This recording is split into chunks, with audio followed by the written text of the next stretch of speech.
있습니다. 연애 일치로 오늘 이 주일이 4월 19일과 겹치네요. 4월 19일 기억하면서 4.19만 기억하는 게 아니라 우리가 지금 살아있는, 내가 있는, 또 내가 이렇게 살아있는 이유는 우리의 믿음의 선배들로부터 모든 앞서갔던 사람들의 그 희생을 속에 우리가 있다는 것을 잊지 않으셔야 합니다. 근데 사람들은 그거를 잊어버리는 거죠. 옛 일을 잊어버리고 믿음의 선진들도 잃어버리고 그리고 오직 내가 잘나서 여기 있다라고 생각하는 그 문제 때문에 우리는 너무나 불행히 살고 있는 것 같습니다. 오늘은 조동화님의 나 하나 꽃이 피어라는 시를 읽음으로 출발합니다. 1년 전에도 제가 이 시를 한 번 읽었습니다. 근데 이 조동화 이분의 이 시가 초등학교 교과서에도 올라갈 정도고 또 최근에 들어와서 많은 기업들 중에 일부 기업들이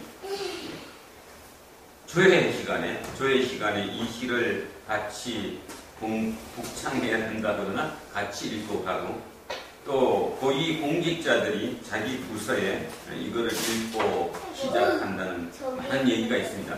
이유가 뭐냐 하면 그 정도로 세상이 너무 부패했다라는 거죠. 뭔가 우리를 좀 돌아봐야지 않을까 그런 의미인 것 같습니다. 그래서 마찬가지 우리도 똑같이 오늘 4.19를 기억하고 또 휴일을 기억하고 또 우리가 지금 고린도 전서를 끝내고 후서를 들어가면서 우리를 돌아보기 위해서 자 같이 한번 먼저 읽습니다. 나 하나 꽃 피어 풀밭이 달라지겠냐고 말하지 말아라. 내가 꽃 피고 나도 꽃 피면 결국 풀밭이 온통 꽃밭이 되는 것 아니겠느냐. 나 하나 물들어 산이 달라지겠냐고도 말하지 말아라. 내가 물들고 너도 물들면 결국 온 산이 발발 타오르는 것 아니겠느냐. 맞죠? 나 하나 꽃핀다고 나 하나 뭐 한다고 세상이 변하겠냐고. 성경을 읽어보면 결국 하나가 변한 거죠. 그 한 사람이 꽃이 피었기 때문에 우리는 여기까지 온 겁니다. 우리는 지금 작년 1년을 이어서 사도 바울을 쫓아오고 있습니다. 그 바울 한 사람이 꽃이 핌으로 인해서 유럽의 역사가 변했고 세계의 역사가 변했다는 것입니다. 이제는 그 유럽을 통해서 변화된 그 역사가 아시아를 통해서 한 분은 다시 변해야 될 시점이 오지 않았을까 그렇게 생각을 합니다. 참고로 이 조동화, 어떤 분은 이 조동화, 조병화 시인이 있습니다. 그죠? 조동화. 이분은 목사님이십니다. 현재 경주 성경침례교회를 담임하고 계시는 목사님이십니다. 그러니까 제가 특별히 썼던 이유도 이 문구 하나하나에 하나님의 그 숨결이 들어가 있다라는 의미죠. 꼭 좀 책상 앞에 붙여놓던가 아니면 보면서 한 번 자기를 돌아보는데 한 번쯤은 다짐하는 각오로 이 시를 좀 써먹으셨으면 좋을 것입니다. 그래서 나 하나 꽃핀다고 달라지지 않는 것이 아니라 나 하나 꽃피기 때문에 달라진다는 것. 자, 오늘 꽃이 핍니다. 그 꽃이 두 가지 꽃이 있습니다. 하나는 비전이라고 하는 꽃이 있고요. 또 하나는 야망이라고 하는 꽃이 있습니다. 사람은 어느 누구든 꽃 피기를 원합니다. 심지어는 저 공부 안 하는 우리 한빈이도 꽃 피기를 원하죠. 속으로. 어떤 꽃인가의 문제가 아니라 그죠? 그런 꽃 피기를 원한다는 것은 누구든 똑같다는 것입니다. 문제는 그 꽃이 어떤 꽃이냐의 문제가 되는데 아주 중요한 비전과 야망 같습니다. 이게 목표가 어찌 보면 비전을 가졌다라고 얘기할 때 비전, 야망을 가졌다고 할 때 야망 같아요. 제가 해석하기로는 비전은 저는 이렇게 해석합니다. 비전이란 하나님의 뜻. 비전이 뭐라고요? 하나님. 여러분이 하나님의 자녀가 됐습니까? 하나님이 진짜 여러분을 지금 찾고 계시다고 생각하십니까? 왜일까요? 왜? 하나님이 심심하셔갖고 여러분을 잡고 계시겠습니까? 하나님이 아무 일이 없어갖고, 아니면 하나님이 패거리를 만들고 싶으셔서, 아니면 하나님이 인부가 한 명이 더 필요한가요? 하나님이 우리를 하나님의 자녀로 삼아준 이유는 당신의 꿈을 우리를 통해서 이루시기 위함이에요. 그게 비전이라는 거예요. 바로 비전은 내가 가지는 게 아닙니다. 내가 가지는 게 아니에요. 우리는 그 교회에서 설교를 할 때 또 이렇게 얘기할 때 꿈 얘기를 참 많이 합니다. 그죠? 꿈이 사람을 삼긴다. 자, 예를 하나 들어볼까요? 저기 천 요셉이 아니라 진짜 요셉. 요셉은 꿈 얘기를 합니다. 여러분, 요셉이 진짜 그 꿈 때문에 버텼을까요? 17살에 만약에 달려가잖아요. 그죠? 그럼 요셉이 어릴 때 그 꿈이 있었으니까 자기 속에 그게 있었기 때문에 그 꿈을 잡고 그 노예로 팔려간 그곳에서 버텨냈을까요? 절대로 아닙니다. 꿈은 개꿈입니다. 꿈은 누구든지 다 가질 수 있어요. 꿈은 행동하지 않습니다. 꿈은 가질 뿐이지 행동하지 않아. 지금 저 속에서 힘들 속에 고통 속에 있는 사람도 꿈이 있니? 그러면 이때 움직이지 않는 꿈, 머릿속만 갖고 있는 꿈, 우리 주변에 얼마나 많은지 모릅니다. 다 꿈을 가졌대요. 지 하고 싶은 것만. 그런데요, 우리 기독교인이 진짜 조심해야 될 부분이 뭐냐면, 여러분 기도 잘하셔야 합니다. 내가 원하는 것, 내가 잘하는 게 뭐 있는데 그거 하게 해주십시오. 그럼 그건 잘못된 거예요. 하나님이 나를 택하셨다? 이유가 뭘까? 하나님의 꿈을 나를 통해서 이루기 위해서. 그럼 꽃은 내가 피우는 게 아니라 하나님이 피우시는 거거든. 요셉은요, 요셉의 꽃은 요셉이 피운 게 아니라 하나님이 피우신 거라니까요. 그래서 성경에 뭐라고 되어 있냐면 하나님이 요셉과 함께하여 이렇게 표현된 거죠. 자, 바울 다시 한번 해보겠습니다. 바울이 자기 꿈을 이루었을까요? 아니에요. 바울은 자기 꿈이 뭐였겠습니까? 여러분, 바울이 원래 자기 꿈이 뭐였을 것 같아요? 제사장 되는 거예요. 제사장. 그래서 제사장 중에 최고 대제사장 한 분 되는 것이 바울의 온 목적이었습니다. 그 아버지 어머니의 목적이었고, 그런데 불구하고 그는 바뀌었어요. 그것이 야망이에요. 야망은 나를 위해 갖는 겁니다. 비전은 너를 위해 갖는 겁니다. 여러분이 지금 비전을 꿈꾸고 있습니까? 있습니까 혹시? 근데 그 비전을 이룰 때 지난 한 주간도 아마 힘들었을지도 몰라요. 부딪히죠. 왜 부딪히냐면 내가 원하는 게 아니니까, 그리고 내가 잘하는 게 아니니까, 하나님이 나를 통해서 시키고 있는 거니까, 너밖에 할 수 없는 일이니까 나보고 꽃을 피우게 하기 위해서 나를 시키셨기 때문에 내가 부딪히고 힘들었죠. 야망은 뭡니까? 야망은 나를 위해서 합니다. 자, 지금 온 나라가 들끓고 있는 성완종, 자, 한번 생각해 보십시오. 그분이 뭐를 꿨을까요? 그분의 비전입니까? 야망입니까? 누구한테 얘기해도 그분은 비전을 이룬 게 아니라 야망이에요.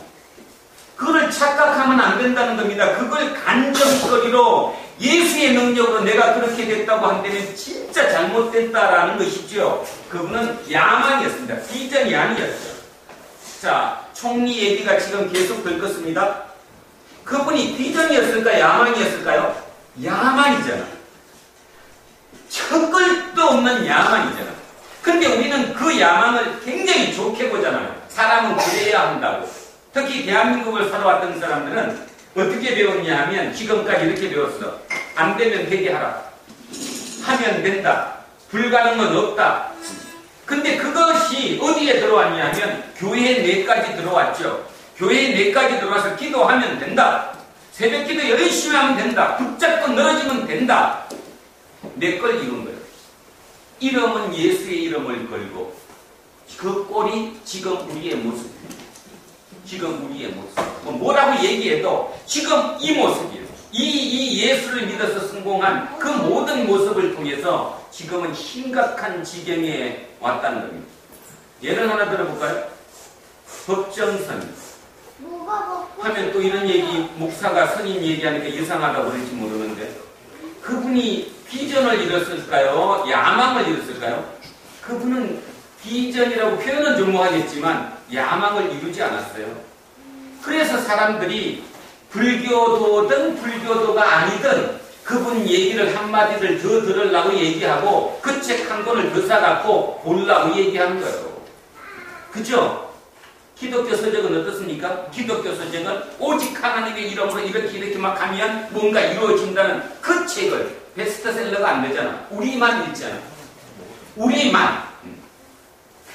여러분, 오늘 바울을 우리가 지금 지난 1년 동안 바울을 쫓아왔는데요.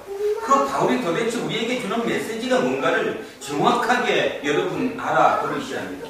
자, 우리는 비전을 이루는 사람들이지 야망을 꿈꾸는 사람들이 아니에요. 이 어떤 야망을 꿈꾸는 게 아니라고 그랬어요. 그죠? 비전을 꿈꾸는 거라서. 천요셉 그렇지? 하나님이 천요사비를 통해 갖고 뭔가 지금 이루어가고 있다는 거야. 그 꽃이 다 장미꽃일 수는 없는 거지. 다 장미꽃이 이쁘다고 전부 다 저 장미꽃 한다고 해서 내가 장미가 아닌데 장미꽃을 내가 이룰 수는 없는 거잖아. 그거는 야망이에요. 야망. 설사 이뤘다 해도 그거는 죽음으로 가는 거지. 야망은 모든 사람을 죽게 한다. 나만 죽게 하는 게 아니라 너도 죽게 하고 우리를 죽게 만드는 것이 야망이에요. 야망. 그러나 비전은 우리 모두를 살리는 것이 비전입니다. 너구리 알겠지? 그럼 하나님이 너구리를 통해서 무엇을 하든 지금 속에서 너구리를 이끌고 계시는 거예요. 우리는 그렇게서 맡긴다라고 얘기를 하는 거예요. 내가 맡기기 때문에. 맡겼으면 중요한 거 그 다음 얘기는 맡긴 것에 대한 내가 최대한의 애씀과 노력이 따라야 되는 거예요. 애씀과 노력이. 근데 우리는 가만히 앉아서 성령님이 나한테 계시니까 나는 편안해, 그 좋아, 그렇지? 그리고 끝없이 아무것도 하지 않고 그냥 개꿈만 꾸고 있다면 아주 잘못된 것 중에 잘못된 거라고. 그래서 다시 한번 부탁드립니다. 두란노 교회가 존재하는 이유는 이것을 이루기 위해서입니다. 절대로 야망을 꿈꾸지 않습니다. 두란노 교회에서 야망 꿈꾸지 않습니다.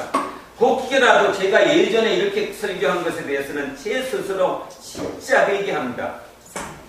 몰랐기 때문에. 그래서 이해해 주셔야 합니다. 제가 그때는 그 능력이 안 됐었고 저 또한 그걸 몰랐었기 때문에. 그러나 깨닫고 난 이후에 변화가 있는 것처럼 우리는 이제 야망을 쫓는 게 아니라 비전을 쫓아서 가야 된다는 것입니다. 믿으시기 바랍니다. 어느 누구든 이곳에 오신 여러분들, 여러분을 통해서 꽃 피우실 분은 하나님이시라습니다. 오늘도 하나님께서 여러분을 통해 꽃을 피우고 계시다는 거지. 또 어제도 힘들었던 그 모든 일도 하나님이 여러분을 통해서 움켜게 하기 위해서라는 것입니다. 그것에 오해하지 않는다면, 그것에 내가 개동 걸지 않는다면 우리는 다 이룰 수 있을 것이다. 그런 뜻입니다. 자, 두 번째. 이제 오늘 고린도 후서를 들어가고자 하는데요. 자, 고린도 후서를 하기 전에 지금까지 고린도 전서와 후서를 읽으면서 이제 후서를 들어가면서 전체적으로 왜 이런 얘기를 했을까? 또 이거에 대한 대략적인 한번 연대기 순서를 한번 따져보고자 합니다.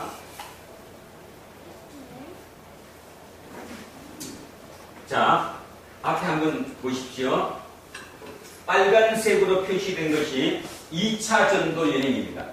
사도 바울은 1차 전도 여행, 2차 전도 여행, 3차 전도 여행을 했습니다.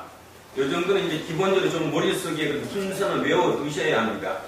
성경은 막연함이 아니라 성경은 실제입니다. 실제. 그 실제를 내가 정확하게 깨달아서 그 시대에 그것이 지금 그랬으니까 지금 우리에게 주는 메시지가 뭐다를 알아들으셔야 돼요. 이거보다 더 정확한 게 없다는 거죠. 자, 1차 전도여행은 47년에서 49년에 이루어졌습니다. 이한빈 몇 년에서 몇 년? 47에서 49. 2차 전도여행은 49년에서 52년까지입니다. 52년까지. 3차 전도여행은 52년에서 58년까지입니다. 그리고 바울은 64년에 죽었습니다. 64년에. 결국 이렇게 보시면 돼요. 그 나이에 한 살 빼시면 바울의 나이랑 비슷하다고 보시면 돼. 그러니까 만약에 사도 바울이 지금 47년에서 49년에 1차 전도행을 했다고 그러는데 그때 나이가 결국 46에서 48 이렇게 되는 거겠지. 그 정도 보시면 왜 지금 나이까지 생각하느냐 하면 바울이 나이가 들었다는 사실입니다. 그냥 젊은 청년이 아니고요. 혈기로 뛰는 사람이 아니고 뭔가를 깊이 생각하고 그것에 된 그래서 그 분이 길을 가고 있는 길이에요. 그 나이에. 자, 여기가 지금 빨간 게 2차 전도 여행인데요. 2차 전도 여행은 자, 예루살렘에서 출발했어요. 위로 올라가죠. 저 위에 안디옥이라고 그랬고 옆으로 가서 자기 고향 다소를 거쳐서 더베, 자, 이고니온, 안디옥까지 가서 저 위로 갔습니다. 저 위에. 들어오라고 나왔죠. 들어와. 보이십니까? 대충 감잡해요? 들어와. 일로 들어와. 여기에서 꿈을 꿨죠. 그랬더니 마게도니아 사람들. 마게도니아가 여기가 마게도니아입니다. 마게도니아는 지명 이름이 아니라 이 전체 우리가 뭐 경상도, 경기도 하듯이 그 경기도야 이게 경기도. 마게도니아. 일로 갔다는 거예요. 여기부터 유럽이죠. 여기까지가 터키고 여기가 유럽입니다. 바로 여기가 여기가 비잔틴이에요. 우리 많이 쓰는 비잔틴이라고 부르는 것이 여기에요. 여기를 사이에 두고 여기까지를 아시아 터키라고 부르고 여기를 유럽이라고 부릅니다. 자, 여기가 이제 유럽이 어디예요? 그리스지, 그리스. 자, 그리스인데 마케도니아라고 부릅니다. 그리고 여기 지역, 여기 섬같이 생긴 여기를 아가야라고 얘기합니다. 세 군데는 아셔야 돼요. 여기 섬같이 생긴 여기에 고린도가 있는데 여기가 아가야고요. 이 위에 이거 빌리포 그지? 베레아 이렇게 있는 이쪽 여기가 마게도냐고요. 지금 여기 에베소라고 있는 여기가 아시아입니다. 그러니까 머릿속에 다른 거는 다 모르셔도 세 군데 지역 정도는 알고 이걸 읽으셔야 거기서 글로 갔구나. 자, 왜 이게 중요하냐 하면 자 보세요. 여기가 에베소고요. 여기가 고린도입니다. 가장 빠른 길이 어디야? 이렇게 일로 가는 거죠, 그냥. 그죠? 근데 일로 가면 뭐를 타야 돼요? 배를 타야 돼, 배를. 근데 지금이야 뭐 항구에 배가 있지만 그때는 배가 항상 가는 배가 있는 게 아니죠. 그러니까 배가 항상 있는 게 아니니까 이렇게 바로 갈 가능성보다는 그냥 육지를 따라서 이렇게 올라가서 일로 이렇게 가야 돼. 한참을 돌아가는 거죠. 이렇게 다닌다는 거죠. 그리고 특히나 여기가 에게해인데 이 에게해는 여기가 지중해잖아요. 이 에게해는 겨울철이 되면 너무 추웠어요. 그리고 겨울 우리로 따지면 여름에 태풍 불듯이 저기는 겨울 쪽에 바람이 너무 불어서 예전에는 배가 다니지를 못해요. 겨울철에는 그 배가 못 다니는 거죠. 자, 그런 위치적인 것을 먼저 한번 아시고 자, 2차 전도 여행 때 여기 안디옥에서 여기로 여기로 가서 첫 번째 빌립보가 온 거죠. 빌립보. 이렇게 해서 가다가 내려왔어요. 자, 내려와서 여기 고린도까지 갔어요. 이게 우리 고린도 전서 배울 때 나온 여기 고린도. 오늘 사도행전 18장에 나왔던 여기가 고린도입니다. 자, 여기서 이제 또 하나 설명하면 여기가 대략 51년이라고 생각하시면 됩니다. 2차 전도 여행 중에 언제부터 출발했죠? 49년에서 52년인데 그중에 약 51년에 여기 고린도에 도착을 한 거예요. 그런데요, 이 해에 다음 해, 그러니까 고린도에 도착한 그 다음 해가 이 고린도에서 경기가 열립니다. 경기. 지금까지 남아있는 경기는 올림픽이고요. 올림픽 외에 3개가 돼 있었습니다. 그러니까 꼭 그 4년마다 또는 2년마다 그 로마 전 제국이 모여서 경기를 치르는 경기가 4번이 있었는데 그 4번 중에 한 번은 아직도 남아있어요. 뭐죠? 올림픽. 그 다음에 그 당시에 이 고린도에 포세이돈 경기가 열렸는데 포세이돈이라고 하는데 들어보셨죠? 바다신입니다. 그 경기가 여기서 열렸어요. 그러니까 어떻게 돼요? 여기가 이쪽이 이탈리아인데 이탈리아에서 쫓겨온 아굴라와 브리스길라가 여기를 온 거죠. 왜 왔어요? 장사가 되니까. 왜 장사가 되면 내년에 여기서 포세이돈 올림픽 경기가 열리거든.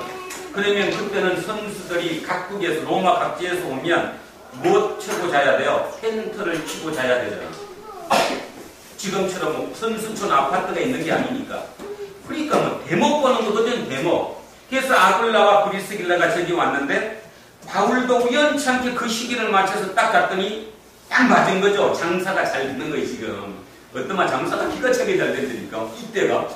그러니까 그냥 같이 텐트 작사를 한 거예요, 쉽게 얘기하면. 기술자들이니까. 그러니까 돈을 얼마나 많이 벌었겠어요. 그 돈을 벌면서 바울은 저기에서 뭐를 했다고 나와요? 전도했다라고 나오잖아. 그래서 고린도 교회를 만드는데 장장 몇 년 있었어요? 1년 6개월.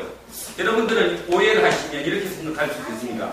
1년 6개월 되게 기네. 오랫동안 있었네. 이렇게 얘기하죠. 오랫동안 장사가 잘 됐습니다. 1년 6개월 동안 텐트를 끊임없이 만들어내면 항상 팔렸으니까. 그러니까 돈을 버니까 경기가 있을 때까지.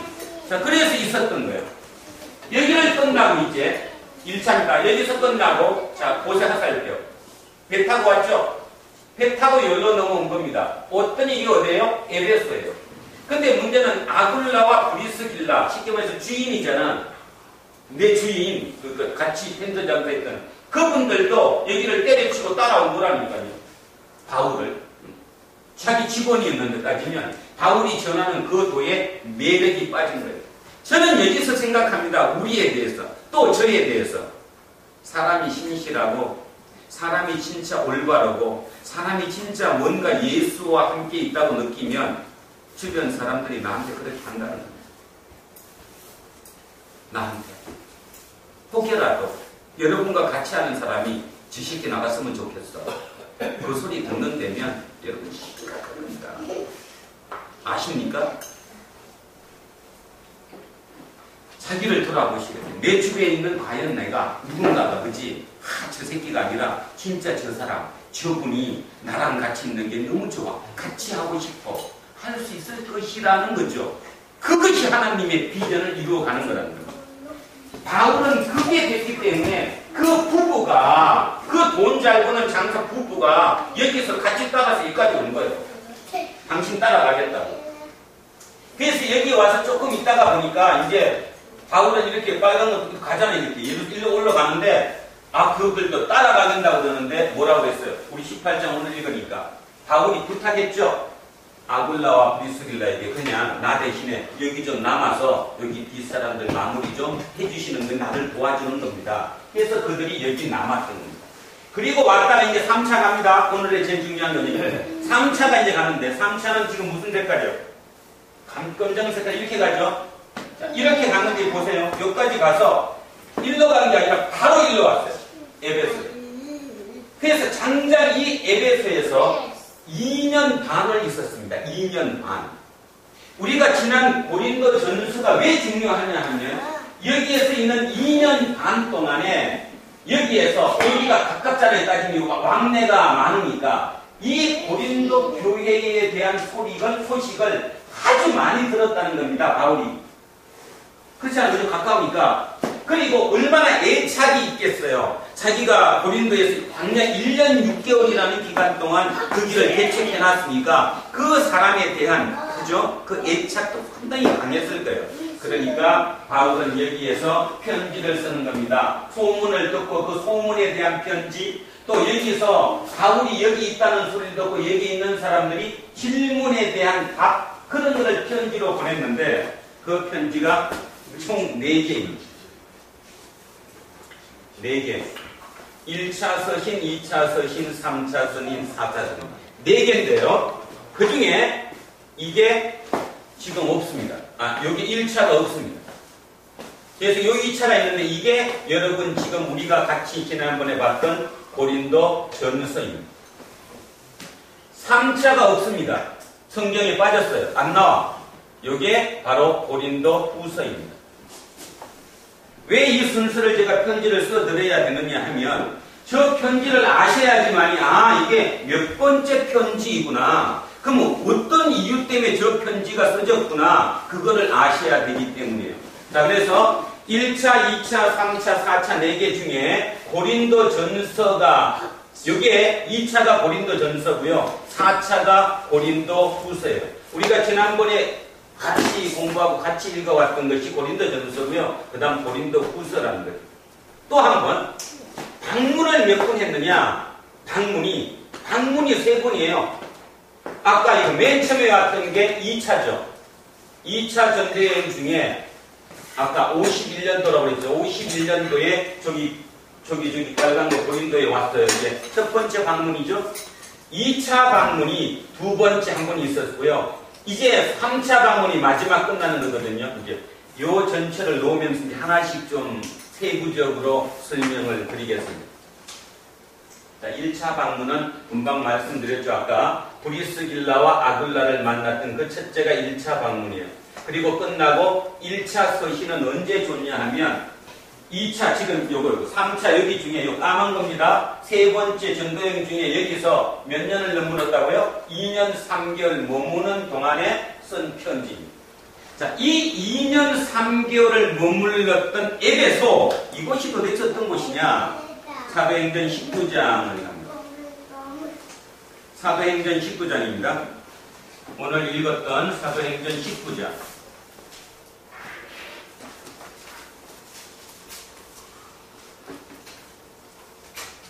자, 19장에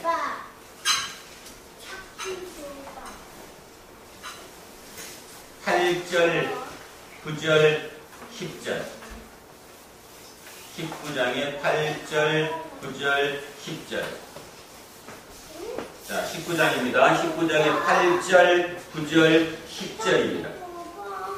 왜 이건 특별히 제가 하느냐 하면 에베소에 있는 두란노 서원에 대한 얘기, 또 에베소에 대한 얘기, 이 교회 이름이 두란노 교회인 이유, 여러분이 두란노 교회를 다니는 이유, 또 두란노 교회가 도대체 뭔가를 좀 제대로 알기 위해서 이것을 한번 확인해 보겠습니다. 자, 8절에 바울이 회당에 들어가 석 달 동안 담대히 하나님 나라에 관하여 강론하며 권면하되 어떤 사람들은 마음이 굳어 순종하지 않고 무리 앞에서 이 도를 비방하거늘 바울이 그들을 떠나 제자들을 따로 세우고 두란노 소원에서 날마다 강론하니라. 2해 동안 이같이 하니 아시아에 사는 자는 유대인이나 헬라인이나 다 주의 말씀을 듣더라. 아멘. 자, 두란노 서원이 어느 곳이냐? 바울이 이제 다시 이제 3차 전도여행입니다. 52년부터 58년까지인데 그 중에 저 에베소에 왔어요. 오늘 지금 말씀해 보듯이 에베소에 와서 회당에서, 회당은 어디죠? 유대인 회당이죠. 유대인들의 회당에 들어가서 이제 강론을 한 거죠. 가르치기 시작을 했어요. 몇 달을 가르쳤다고 지금 얘기했습니까? 몇 달 가르쳤다고 했죠? 3개월을 가르쳤다고 했죠? 3개월을 가르쳤는데 어떻게 해요 지금? 비방하고 도에 반하고 바울을 지금 배척하는 거죠 지금. 그러니까 이 사람이 어떻게 했느냐 하면 바울이 3개월을 가르쳤는데 이 사람들이 나를 따르는 사람, 따르지 않는 사람, 나를 비방하는 사람, 예수의 복음 자체를 공격하는 사람이 생기니까 한 일이 어떻게 했어요? 멈췄잖아요. 그리고 따로 밖으로 나왔잖아요. 여기서 이제 우리 하나를 꼭 이해해야 될 게 두란노 교회는 따로 나온 곳입니다. 똑같이 나온 것입니다. 기존의 틀에서 우리가 공격당할 수 있을 수 있습니다. 왜냐하면 그들이 우리를 인정해 주지 않으니까. 그래서 따로 나왔어요. 맞짱 떠서 싸운 것이 아니라 따로 나왔어요.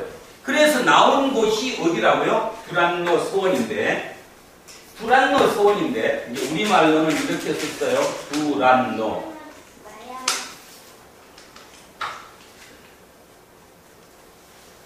티란누스. 티란누스. 사람 이름입니다. 티란누스, 수사학자라고도 얘기하고요. 철학자였다고도 얘기합니다. 그러나 정확하게 저 사람에 대해서 딱 누구라고는 얘기는 못합니다. 그러나 틀림없는 사실은 수사학자, 철학자인 것만큼은 틀림없는 것 같아요. 이 사람이 뭐를 만들었어요? 스콜레. 스콜레가 뭐냐? 이게 우리말로 서원이라고 번역이 된 겁니다. 스콜레. 스콜레에서 나온 말이 스쿨이에요. 영어의 스쿨. 스쿨이 스콜레에서 어원을 두고 나온 말입니다. 그러면 대충 뭐 감 잡히죠? 스콜레가 뭐였냐? 그러니까 철학자들이 사람끼리 이렇게 모여가지고 철학적인 어떤 강론도 하고 대화도 하고 미팅도 갖고 그죠? 사교적인을 갖는 다목적인 어떤 그 공간, 그게 티라니스 스콜레입니다. 두란노 스원이에요. 이 두란노 스원에서 몇 년 동안 강론했다고 나오죠? 2년. 그런데요, 여러분 한번 생각해 보십시오. 회당에서 나와서 두란노 스콜레라고 하는 어떤 장소를 빌렸잖아요. 그것도 몇 년을 쓸게끔? 2년을 쓸 수 있게끔. 쉬울까요? 2년을 매일 쓰는 건데? 요즘처럼 뭐 계약금 얼마 주고 쓰는 것도 아니고, 그지? 어떻게 그럴 수 있을까? 궁금하죠? 우리가 궁금하잖아요, 그게. 아니, 지금 이 사람들이 인정받는 어떤 종교 집단도 아니고, 그죠? 말 그대로 지금 어떤 새로운 복음이라고 얘기하는 예수의 죽음과 부활을 가리키는 그런 사람들, 소수의 모임들인데, 그리고 또 하나 기억할 거. 이 구성원들 중에 대다수가 갑일까요? 어릴까요? 어리지. 어릴 중에도 아주 힘든 어리지. 그들이, 쉽게 얘기해서 그들이 그 신분제 사회에서 2년 동안을 하루도 걸르지 않고 매일 모여가지고 서로 강의를 듣고 서로 토론을 하고 예배를 드릴 수 있었다면 뭔가 이상하잖아, 그죠? 돈이 많아서 빌렸을 리도 없을 것이고 뭐였겠습니까? 바로 이 사람들이 사용하지 않는 시간입니다. 이들이 사용하지 않는 시간 언제겠습니까? 밤. 근데 낮입니다. 밤이 아니라 낮. 왜 낮이냐 하면 11시부터 오후 4시까지. 낮에 이들이 식사하죠. 낮에 점심 식사를 하고 그 다음에 낮잠을 잡니다. 왜냐하면 더운 지역이니까. 지금도 저 더운 지역 가면 낮잠은 당연히 자잖아요. 적어도 1시간, 2시간씩은. 그래서 점심을 먹고 낮잠 자기 때문에 이 시간에는 여기를 안 쓰는 거죠. 그게 11시부터 오후 4시까지입니다. 이 시간 동안 2년 동안 이들이 모여서 이걸 썼다는 거예요. 저는 저기에 대해서 굉장히 그 마음속에 진짜 어떤 강함, 도전을 넣는 게 뭐냐 하면 저들이 누구라고 했죠? 을 중에 을이라니까요. 따지면 갑은 절대로 없었을 거야 아마. 그러면 을 중에 을일 거라고. 힘든 일을 하는 그들이 생체 리듬이 바뀌잖아요. 당연히 밥 먹고 낮잠을 1시간 즐겨야 일을 계속할 수 있을 텐데 그 자기의 그거를 해야 될 그 시간에 그걸 버리고 가서 공부를 한다? 하나님의 도를 배운다? 그 도도 뭐 멋진 도가 아니라 그지? 뭔 도인데 죽음과 부활과 고난과 죽음과 부활을 얘기하는 도인데 바로 그것입니다. 하나님은 그들을 통해서 역사하는 것입니다. 그것이 성령입니다. 혹여라도 저는 이 중에는 다 아니라고 생각하는데 물론 마음대로 다 하면 좋겠지. 왜냐하면 아무리 얘기해서 떠들어도 여러분이 와닿지 않으니까. 자기 얘기가 아니니까. 그 당시 그들도 마찬가지일 거예요. 아무리 바울이 떠들어도 자기한테 와닿지 않으니까 바울을 배척한 것처럼. 그럼에도 불구하고 오늘 아까 18장 읽을 때 뭐라고 했어요? 하나님이 그래도 이 성에 너 두려워하지 말라. 담대하라. 이 성에 내 백성이 하겠다. 저는 그거 믿습니다. 지금도 대한민국에 그래도 이병선이가 이렇게 떠들어도 그래도 믿는 사람 한두 명 있을 것이라고 믿어요. 그것 때문에 하는 거지. 그것 때문에. 바울은 그거예요, 그거. 그리고 또 위대했던 게 뭐냐 하면 그 을 중에 어리고 힘든 그들이 낮잠을 포기하고, 그죠? 그 시간에 모여서 했어요. 주인들이 그들을 어떻게 했을까요? 주인들이. 야, 너 왜 졸아? 너 아까 안 잤구나, 그치? 왜 일하는 게 느려, 뭐 이렇게. 얼마나 핍박했겠어요. 그런데도 불구하고 그들은 그 얘기를 들었다는 것입니다. 근데 여러분은 왜 못 듣습니까? 머리가 너무 좋아서? 도저히 과학적으로 이해가 안 돼서? 세상이 다원화주의니까 옳고 그름도 따지지 않고 내 편하면 되니까? 엊그저께 명지대 채플 시간에 안산 동상교회 김인중 목사가 설교하고 난리가 난 거 알죠? 인터넷 꼭 확인해 보십시오. 명지대학교는 말 그대로 기독교 학교입니다. 그러니까 채플 시간이 있는 것이고, 뭐 강요가 아니라 채플을 진행되면 당연히 목사가 설교할 수 있는 거고, 그 설교를 하면서 순결에 대해서 얘기했습니다. 순결을 지켜야 한다. 그랬더니 여학생회에서 들고 일어난 거예요. 우리를 훈계하려고 얘기하냐? 순결을 강요하냐? 네가 뭔데? 목사가 뭔데? 왜 우리한테 채플 시간에 우리를 막 올가맬 정도로 하냐? 여러분 말이 된다고 생각하십니까? 진정으로? 내 새끼가 그러고 있다면? 그랬더니 학교에서 교목실장이 공개 사과했어요. 잘못 초빙했다. 말이 된다고 생각하십니까? 우리는 지금 이 시대를 삽니다. 이 시대를. 그런데 여러분이 아무리 여러분 자식 잘 키우고 여러분 지금 똑바로 한다 해도 세상이 그러기 때문에 여러분 안 되는 겁니다. 문제는 나부터 똑바른 걸 지켜가야 된다.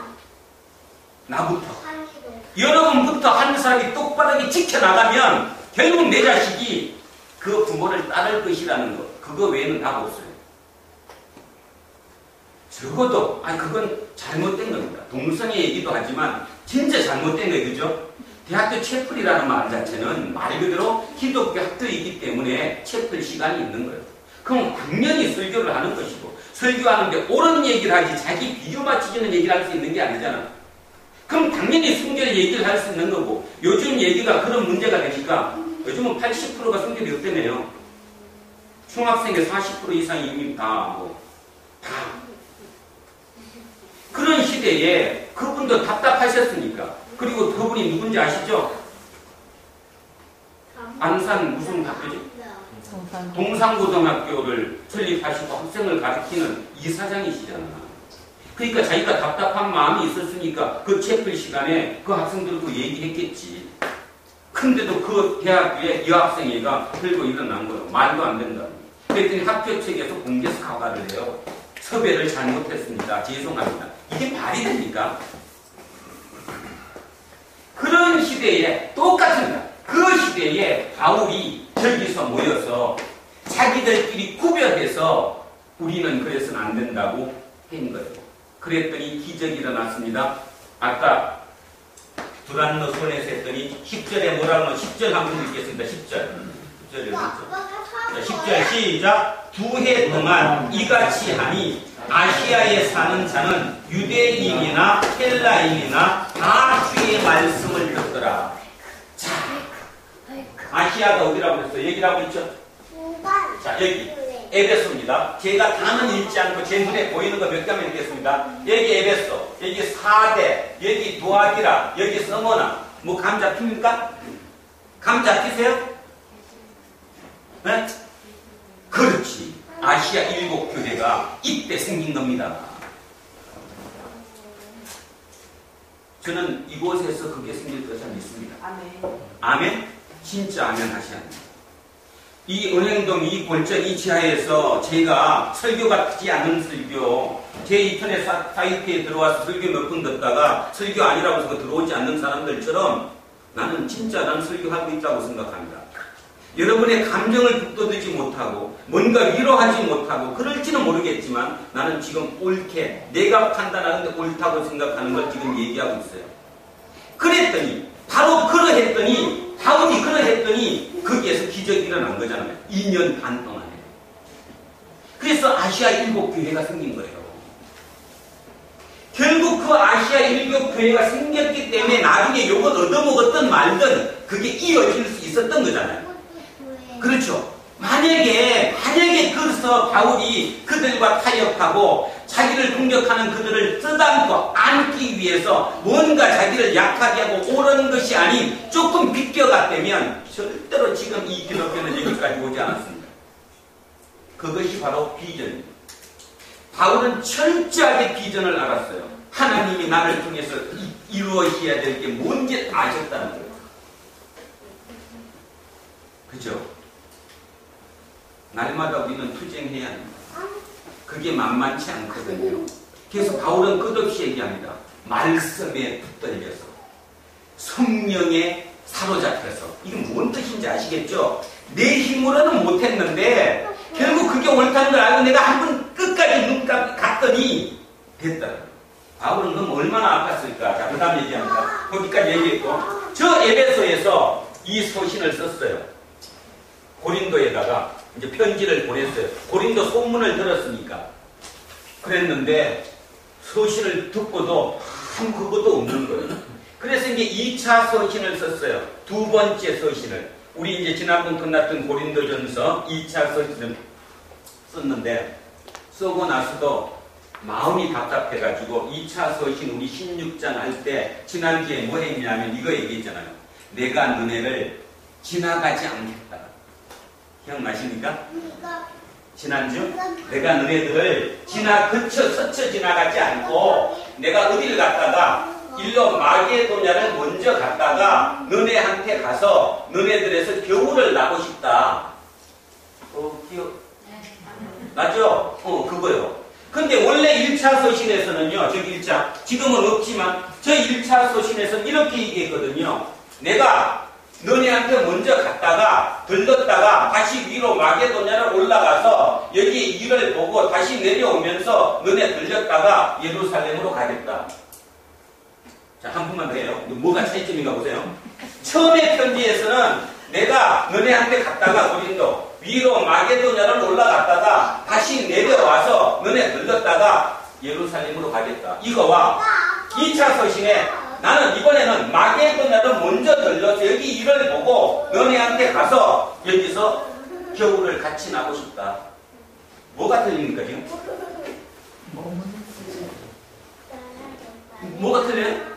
이게 지금 공격 대상이었어요. 우리가 저걸 알고 후서를 읽어야 이 후서가 이렇게 됐구나 알아요. 고린도 교회가 난리 난 거예요. 고린도 교회 거짓 선지자들이 봐라. 너네 지난번 편지에 쓸 때 바울이 어떻게 얘기했냐. 너네한테 먼저 왔다가 위로 마게도냐 올라갔다가 다시 너네한테 왔다가 다시 간다고 안 그랬냐. 근데 지금 봐라. 편지 다시 왔는데 뭐라고 나왔냐. 마게도냐에 먼저 갔다가 너네한테 오겠다. 밀렸잖아요 순서가. 거짓말이다. 저 사람은 예수 제자도 아니다. 거짓이다. 편지만 봐도 벌써 지난번 편지와 이번 편지가 틀리지 않냐. 사기꾼이다. 라고 얘기한 거예요. 그러니까 너무 가슴이 답답해가지고 어떻게 했을까요? 열받았어요. 바울 한번 성질 보세요. 갔어요 직접. 직접 갔다니까? 그 얘기 듣고 그 거짓 선지자 그치? 말도 안 된다고 내가 직접 가겠다고. 직접 방문을 했어요. 전격적으로. 그랬더니요. 쳐다봐. 그래서 눈물을 흘리고 도로 돌아왔어요. 에베소로. 그리고 편지를 다시 보냈어요. 그게 3차 서신. 지금은 없지만 이거를 디도를 통해서 야 네가 가지고 가라 보냈어요. 우리는 이거를 이제 눈물의 서신이라고 그러는데 눈물의 서신이라는 말은 이제 지금 우리로 따지면 좋게 해석하는 거고 저기에는 살벌한 얘기가 들어간 거예요. 우리 집을 따지면 너 진짜 너 죽을래? 네? 너 하느님이 진짜 없냐? 내가 너네들 그렇게 가르쳤냐? 너 지금 그럼 너네 끝나는데? 아주 강하게 해서 보낸 거예요. 그래서 이 기도를 어디서 만나기로 했냐 하면 기도를 여기서 만나기로 했어요. 기도가 이렇게 올라오고 자기는 여기 가지고 그래서 여기로 올라갔는데 기도가 안 오는 거예요. 올 사람이 지금 약속한 날짜가 돼도 저 편지를 가지고 갔으면 뭔가 와서 얘기를 해줘야 되는데 안 오는 거예요. 성질 나니까 급하니까 갔어요. 넘어갔어요. 그래서 아마 여기 빌립보나 여기쯤 여기 어디쯤에서 만났을 거예요.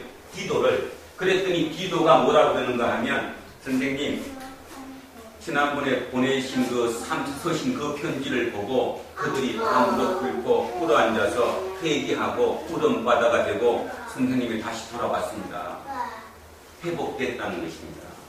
그런데 우리가 다음에 기회 있으면 이제 고린도후서 읽을 때 보시면 알겠지만 바울이 그 시간 동안에 얼마나 답답했냐 하면 맨날 가슴 치고 후회했어요. 내가 너무 심했나? 그러면 안 되는 거였는데 너무 심하지 않았습니까? 왜 이런 얘기를 알고 이 성경을 봐야 되냐 하면 그 사람이만 인간인데 인간이 나랑 똑같은 인간이 그 이기는 과정 자체가 만만하지 않다는 거예요. 성령이 아무리 임했다고 해도 가슴 아픈 거 마찬가지고 시간 연락 안 오면 답답한 거 마찬가지고 그리고 갈등 느끼는 거 마찬가지라는 거예요. 야 이거 진짜 내가 너무 잘못한 내가 너무 심한 거 아니야? 조금만 줄일까? 그런 후회 속에 드디어 디도를 만났어요. 그러니까 디도가 이제 그 고린도 사람들이 살아났다는 거예요. 그러니까 바울이 이제 뭐가 됐어요? 내가 옳았다. 뭐가 옳았습니까? 비유 맞추지 않고 제대로 그지 제대로 해주는 게 옳았다고 판단된 거예요. 그래서 쓴 편지가 네 번째 편지 고린도 후서. 대신에 여기는 뭐가 나갔냐 하면 이제 우리가 이제 다음 주부터 이제 구체적으로 고린도 후서를 갈 건데 두 가지 면을 유심해서 보셔야 합니다. 첫째는 사도라는 것. 거짓 사도는 뭐라고 했는데 지금 바울이 예수 제자가 아니니까 가짜다라고 한 거거든요. 거기에 대해서 끝없이 변명하는 거. 나는 진짜다. 그거 하나. 두 번째 나오는 게 뭐냐 하면 두 번째 고린도에서 나오는 게 뭐냐 이제 자기 자랑도 조금 들어가고 자랑이 왜 들어가는지 알죠? 앞서도 과정을 거쳤으니까 그리고 자기에 대한 어떤 확신 이런 게 들어가면서 차차 고린도 후서는 완전히 좀 틀려지게 나가는 것입니다. 그리고 이제 여기에 되니까 여기서 이제 부드러워져서 마지막에 3차로 아까 얘기했던 것처럼 여기까지 올라갔으니까 여기에서 이렇게 내려와서 여기에 갔습니다. 그리고 이 겨울 동안 여기서 3개월을 있었는데 지난주에 제가 잠깐 말씀드렸던 것처럼 저기에서 석 달을 있으면서 하나님이 그에게 진짜로 쏟아지는 축복과 은혜, 말씀을 넣어줬죠. 그래서 만든 책이 뭐라고 하면 그 서신이 로마서입니다. 지금 로마서라고 얘기하는 그 로마서가 바로 3개월 고린도에 있으면서 써졌다라고 하는 것입니다. 그러니까 뭐 말이냐 하면 인생 그 어느 것도 쉬운 곳에서 되는 게 아무것도 없이 성경은 철두철미하게 현장 속에서 이루어진 거예요. 그리고 또 하나 고린도 전서 아까 우리 지금까지 배워왔던 고린도 전서도 아까 그 에베소 아까 얘기했죠. 그 힘든 곳 따돌림 당하고 왕따 당하고 공격당해가지고 회당에서 쫓겨나와가지고 그 남들 낮잠 자는 그 시간 11시에서 4시에 그 두란노 수원이라는 곳에 모여가지고 자들끼리 힘겨 나가던 그곳 그 현장에서 쓰여진 편지라는 사실을 우리는 잊어서는 안 된다는 것입니다. 문장 한 장 한 장을 보면서 얼마나 현장 힘든 곳에서 이런 표현을 썼을까를 생각한다면 여러분 이중적인 태도에서 많이 바로 잡아줄 수 있습니다. 우리는 이중적인 데 익숙해지고 그렇게 가려고 합니다. 뭐죠? 목사가 설교 이렇게 하면 니도 살아가봐라. 네가 해석해서 그럴 수 있는가 생각해봐라. 이렇게 공격할 겁니다. 뭐 누구도 하는 거 알죠? 맨날 다 합니다. 다. 중요한 사실은 결국 그 얘기를 하고 있는 것은 우리가 듣다는 거예요. 바울은 가장 그 힘든 그때마다 결정적인 문서를 만들어냈다는 거예요. 현장에서. 이걸 보고 우리는 에클레시아라고 얘기합니다. 제가 3주 전부터 밑에다가 빨간 글씨로 우리는 다른 에클레시아가 되어야 된다라고 매일 써놨습니다. 우리는 다른 교회가 되어야 합니다. 남들과 같은 교회가 아니라 다른 교회. 그래서 지금까지 남들이 하고 있는 그 교회와는 틀린 다른 교회를 우리는 만들어내야 한다는 것이죠. 저는 지난주에도 굉장히 힘들었는데 이번 주는 막 힘이 많이 쏟습니다. 육체적으로는 많이 피곤한데 영적으로 아주 강합니다. 왜냐하면 오늘 이 본문과 이 내용을 쭉 가면서 아직 뭐 저는 바울의 1000분의 1도 안 되거든요. 1000분의 1, 10,000분의 1? 게임도 안 되는 거 게임도. 그러면 왜 힘들었을까? 성령이 없어서 힘드는 게 아니라 내가 성령을 인식하지 못하기 때문에 힘들었던 거지. 성령은 옷이 없어가 아니라 내 속에 이미 계신데 내가 거기에만 열면 되는데 문제는 성령은 언제 열리느냐? 비전을 하겠다고 하면 열리지만 야망을 꿈꾸면 안 열린다는 거예요. 만약에 열렸다면 그거는 성령 아니에요. 성한종 장로의 예수는 성령 아닙니다. 진짜 아닙니다. 절대로 진짜 아니면 끝이 그렇게 안 갑니다. 야망과 비전 진짜 구별하시기를 바랍니다. 아멘? 저 또한 진짜 구별하려고 애쓸 것입니다. 내가 더 힘든 길, 내 몸이 조금 더 불편하더라도, 그치? 진짜 옳은 걸 따라가는 그 길. 그래서 나를 통해서 누군가가, 야, 저 사람 진짜 목사 같아. 이 얘기 듣는 순간 될 거예요. 근데 처음으로 들었어요. 지난주에 이제 다 중간이 끝나고 시험도 뭐 그럭저럭 뭐 한 서너 명 붙은 것 같아요. 4명 붙었을 것도 같은지 모르겠습니다. 근데 어쨌든 고맙다고 금요일 날 식사를 좀 했으면 해서 만났는데, 물론 제가 지금 2년 딱 됐거든요. 그 전주에 내려간 지. 5명이 모이셨어요. 종료한다고.